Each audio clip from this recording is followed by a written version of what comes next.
मध्य प्रदेश के खंडवा में आज छिंदवाड़ा के भाजपा सांसद विवेक बंटी साहू 411 किलोमीटर की पैदल यात्रा करते हुए अवधूत संत दादाजी धुनीवाले मंदिर पहुंचे। जीतू पटवारी पर बोला हमला, कहा उनसे उनकी पार्टी नहीं संभल रही, खुद चुनाव नहीं जीत पाए, पहले अपने आप को स्थापित कर ले, उसके बाद जीतू पटवारी भाजपा की बात करें तो ठीक होगा। मध्य प्रदेश के खंडवा में मंगलवार दादाजी धुनीवाले मंदिर पहुंचे। इस बीच मीडिया से रूबरू होकर कहा कि आजादी के बाद कांग्रेस और कमलनाथ के गढ़े से जीतकर उन्होंने प्रधानमंत्री नरेंद्र मोदी, प्रदेश के मुख्यमंत्री डॉक्टर मोहन यादव और छिंदवाड़ा के देवतुल्य कार्यकर्ताओं को इसका श्रेय दिया।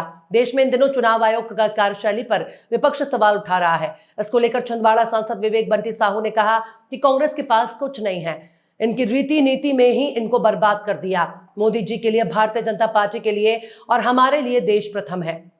कांग्रेस हो या अन्य दल, उनके लिए परिवार प्रथम है, इसलिए ये गर्त में जाएंगे। इनके पास कुछ बचा नहीं है, इसलिए ये दूसरे पर दोषारोपण करते हैं। पीसीसी चीफ जीतू पटवारी पर भी जोरदार हमला करते हुए छिंदवाड़ा सांसद विवेक बंटी साहू ने कहा कि जीतू पटवारी खुद चुनाव नहीं जीत पाए, उनसे उनकी कांग्रेस नहीं संभल रही, उनके लोग, उनके नेता बैठकों में नहीं आते हैं, उनकी बात नहीं मानते हैं, पहले वो अपने परिवार में ही अपने आप को स्थापित कर ले, वो कांग्रेस के प्रदेश अध्यक्ष हैं, फिर उसके बाद भारतीय जनता पार्टी के लिए बात करें।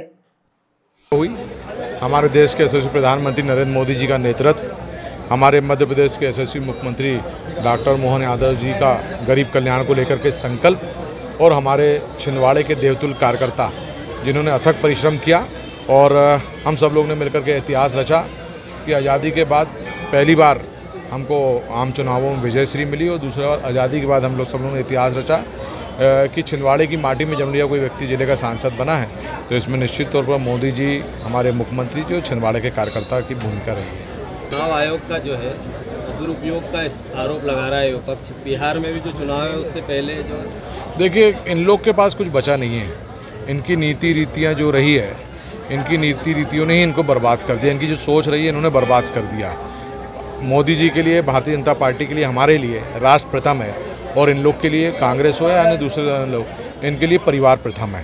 तो जब परिवार प्रथम की ओर जाते हैं तो इसी तरीके से गर्त में जाएंगे, आगे और गर्त में जाएंगे, क्योंकि इनके पास कुछ बचा नहीं है, इसलिए ये दूसरों पर दोषारोपण कर रहा है। जीतू पटवारी लगातार जो है सरकार पे हमला हो रहे हैं, वो कहीं ना कहीं भ्रष्टाचार और इस तरह के आरोप। जीतू पटवारी जी खुद चुनाव नहीं जीत पाए, उनसे उनकी कांग्रेस नहीं संभल रही, उनसे उनके लोग, उनके नेता उनके बैठकों में नहीं आते हैं, उनकी बात नहीं मानते हैं। पहले वो अपने परिवार में या अपने अंदर ही तो अपने आप को स्थापित कर लें कि वो कांग्रेस के प्रदेश अध्यक्ष हैं, फिर उसके बाद भारतीय जनता पार्टी के लिए बात करें।